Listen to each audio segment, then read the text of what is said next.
आज के भारत में 2020 के भारत में ये नई राजनीति पैदा हो गई है कि जो मोदी जिंदाबाद के नारे लगाएगा वो देशभक्त कहलाएगा, जो सरकार विरोधी नारे लगाएगा वो आतंकवादी कहलाएगा, देशद्रोही कहलाएगा। तो ये तो फंडा सीधा सीधा सा है भाई।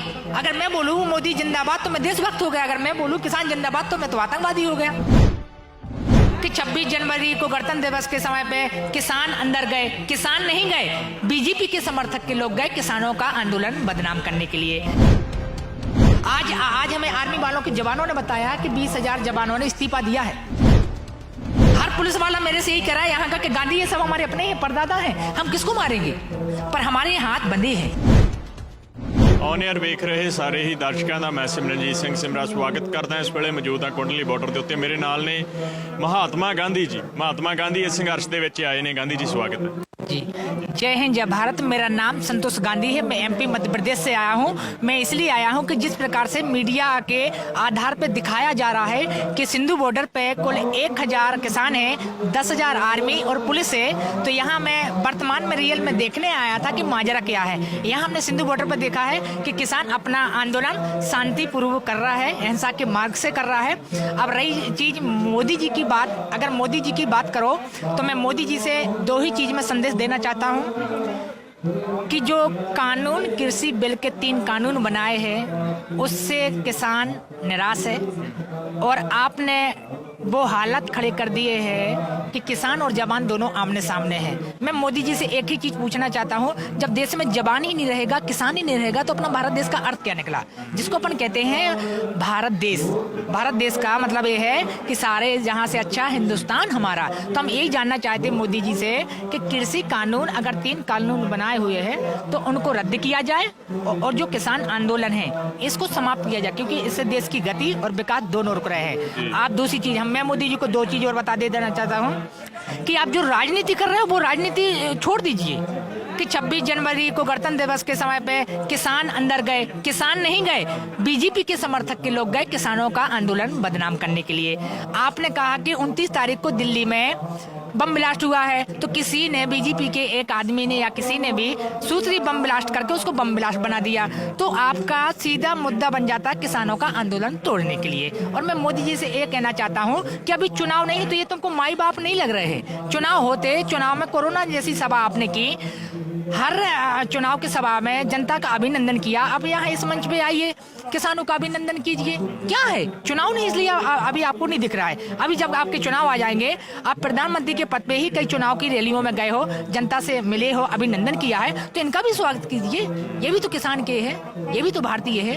गांधी जी अगर बात करें तो देश आजाद हो चुका है, ये बोला जाता है, वाकई में देश आजाद है? जी देखो, हमारा जहाँ तक का ये मानना है कि अब देश बदल चुका है, अपन को भी बदलाव लाना होगा, क्योंकि जिसके पास हाथ में सत्ता रहती है वो ही इस देश का राजा बन जाता है।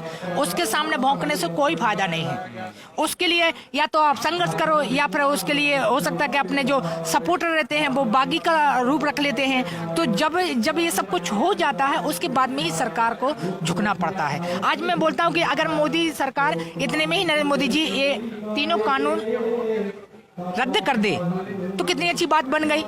मैं आपसे पूछना चाहता हूं कि सरदार जी कितनी अच्छी बात बन गई, देश का जवान बच गया, देश का किसान बच गया। देश में जितना नुकसान हो रहा है भारत देश का, जो सरकारी संपत्ति बोलो या किसी भी किसान की संपत्ति बोलो, आखिर भारत देश लॉस में ही तो जा रहा है।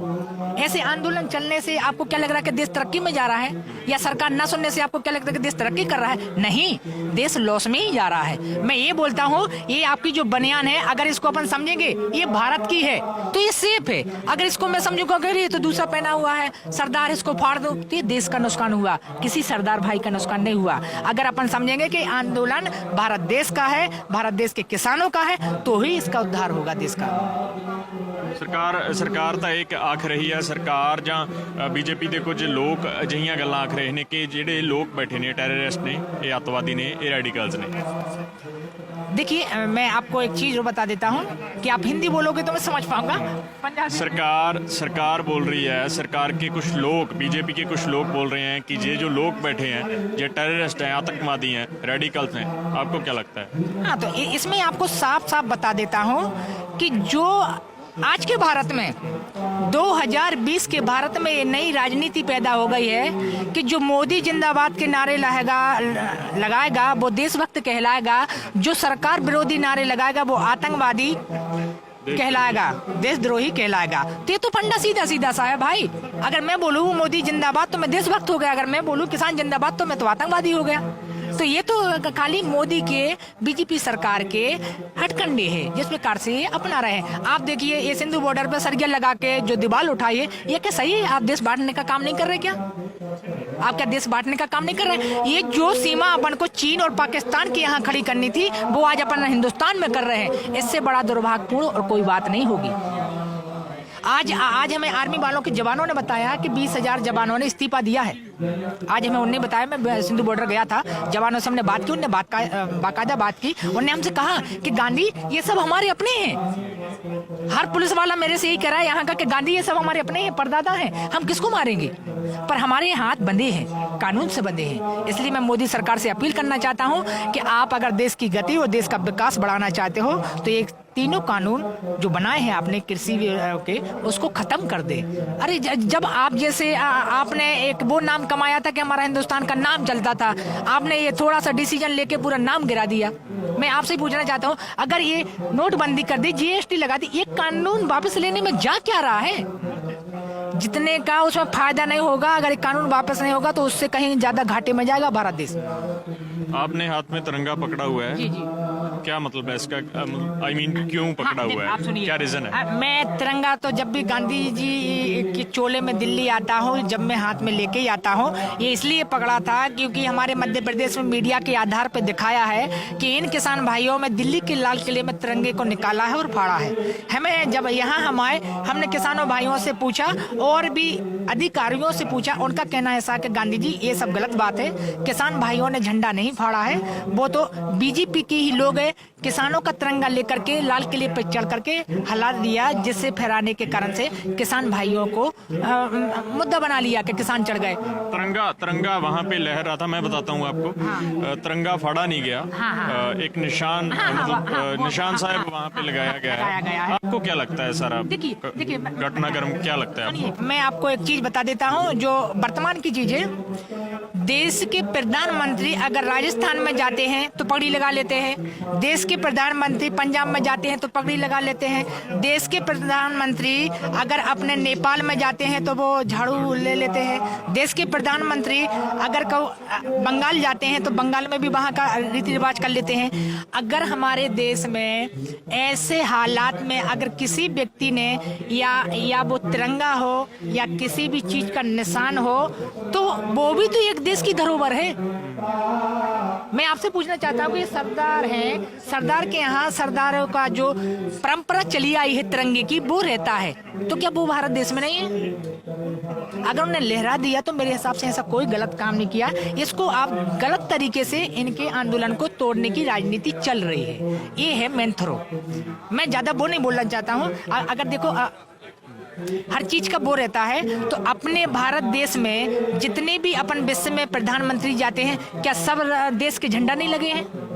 क्यों लगा रखे हैं? क्योंकि हम सब मिलके काम करेंगे इसलिए लगा रखे हैं। जो मित्रता बना रखी है, जो भाईचारा, इसी भाईचारे से अगर मान के चलो, जहां तक मेरे को यहाँ न्यूज ये मिली है जानकारी कि किसान भाई उस दिन लाल किले गए नहीं है, वो बीजेपी के लोग गए थे किसान बन के, जिनने ये सब कुछ किया। हाँ, ये हमें दिल्ली के पुलिस वालों ने, आर्मी वालों ने बताई है कि गांधी जी जहाँ परिंदा पर नहीं मार सकता वहाँ किसान कैसे जाएंगे यार? तुम सोचो कि वहाँ रोका भी नहीं, तो वो बीजेपी के ही लोग थे। वो मोदी जी की एक बड़ी चाल थी जिसमें वो सक्सेस हो गए। बहुत बहुत धन्यवाद, तुसी साडे नाल जुड़े, बहुत बहुत धन्यवाद। जी जी जी, हिंदी बोलो। बहुत बहुत धन्यवाद, आप हमारे साथ जुड़े। ओके ओके, जय हिंद जय भारत। और मैं एक संदेश देना चाहता हूँ कि भारत देश में जितने भी किसान हैं, हर किसान की लड़ाई है, इस किसान को हारना नहीं है, क्योंकि कितने किसानों ने कुर्बानी दी है, उनकी कुर्बानी व्यक्त नहीं जाएगी। अगर मैं मोदी सरकार को जिताना चाहता हूँ कि हर किसान को भगत मत बनाओ, ना भूखा मार जाएगा और जो आप संभाल नहीं पाओगे। जय हिंद जय भारत। ਤਾਂ ਇਹ ਸੀਗੇ ਮਹਾਤਮਾ ਗਾਂਧੀ ਜੀ ਜੋ ਸੰਯੁਕਤ ਕਿਸਾਨ ਮੋਰਚੇ ਦੀ ਸਟੇਜ ਦੇ ਉੱਤੇ ਆਏ ਸੀ। ਇਹਨਾਂ ਦਾ ਕਹਿਣਾ ਕਿ ਅੱਜ ਦੇ ਸਮੇਂ ਉਹੀ ਦੇਸ਼ ਭਗਤ ਕਹਿਲਾਉਂਦਾ ਹੈ, ਉਹੀ ਰਾਸ਼ਟਰਵਾਦੀ ਕਹਿਲਾਉਂਦਾ ਹੈ ਜੋ ਦੇਸ਼ ਦੇ ਨਹੀਂ ਸਗੋਂ ਮੋਦੀ ਜਿੰਦਾਬਾਦ ਦੇ ਨਾਰੇ ਜਿਹੜਾ ਲਗਾਉਂਦਾ ਆ, ਜਿਹੜਾ ਵੀ ਵਿਅਕਤੀ ਸਰਕਾਰ ਦੇ ਖਿਲਾਫ ਬੋਲਦਾ ਹੈ, ਪ੍ਰਧਾਨ ਮੰਤਰੀ ਦੇ ਖਿਲਾਫ ਬੋਲਦਾ ਹੈ, ਉਹਨੂੰ ਦੇਸ਼ ਧਰੋਹੀ, ਅੱਤਵਾਦੀ ਉਹਨੂੰ ਆਖਿਆ ਜਾਂਦਾ। ਇਹਨਾਂ ਦਾ ਕਹਿਣਾ ਕਿ ਅੱਜ ਦੇ ਭਾਰਤ ਵਿੱਚ ਜਿਹੜਾ ਆ ਸੈਕੂਲਰਿਜ਼ਮ ਦੀ ਨਾਂ ਜਿਹੜੀ ਆ ਉਹ ਨਹੀਂ ਰਿਹਾ ਗਿਆ। ਸਰਕਾਰ ਨੂੰ ਜਲਦੀ ਤੋਂ ਜਲਦੀ ਬਿੱਲ ਜਿਹੜੇ ਆ ਵਾਪਸ ਕਰਨੇ ਚਾਹੀਦੇ ਆ, ਕਿਉਂਕਿ ਜਿਹੜੇ ਪੁਲਿਸ ਮੁਲਾਜ਼ਮ ਵੀ ਖੜੇ ਆ ਉਹ ਵੀ ਅੱਕੇ ਹੋਏ ਨੇ, ਬੰਨੇ ਹੋਏ ਨੇ ਕਿਤੇ ਨਾ ਕਿਤੇ। ਇਹਨਾਂ ਦਾ ਕਹਿਣਾ ਕਿ ਮੇਰੀ ਉਹਨਾਂ ਨਾਲ ਵੀ ਗੱਲ ਹੋਈ ਆ, 20,000 ਦੇ ਕਰੀਬ ਜਿਹੜੇ ਪੁਲਿਸ ਮੁਲਾਜ਼ਮ ਨੇ, ਇਹਨਾਂ ਦਾ ਕਹਿਣਾ ਕਿ ਉਹ ਅਸਤੀਫਾ ਜਿਹੜਾ ਆ ਦੇ ਚੁੱਕੇ ਨੇ। ਕੈਮਰਾਮੈਨ ਯਾਦਵਿੰਦਰ ਦੇ ਨਾਲ ਮੈਂ Simranjit Singh Simra, on air channel Kundli border.